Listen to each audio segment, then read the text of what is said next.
টাকা এমন একটা জিনিস যেটা পাওয়ার জন্য মানুষ নিজের জীবনটা উজাড় করে দেয়।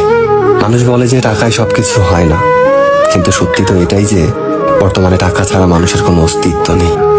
হাসপাতালের অসুস্থ মানুষটা জীবনে বাঁচা মরার সাথে লড়াই করে চলেছে, কিন্তু ডাক্তারের প্রথম কথা হলো যে আগে টাকা জমা করুন, তারপরে চিকিৎসা হবে।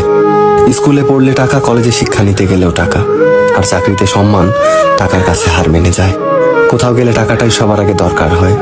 টাকা থাকলে মানুষ মানুষকে মানুষ ভাবে। টাকা ছাড়া মানুষটা যতই সৎ সহজ ভালো মানুষ হোক না কেন, সমাজ সে মানুষটাকে অবহেলা করতে শুরু করে।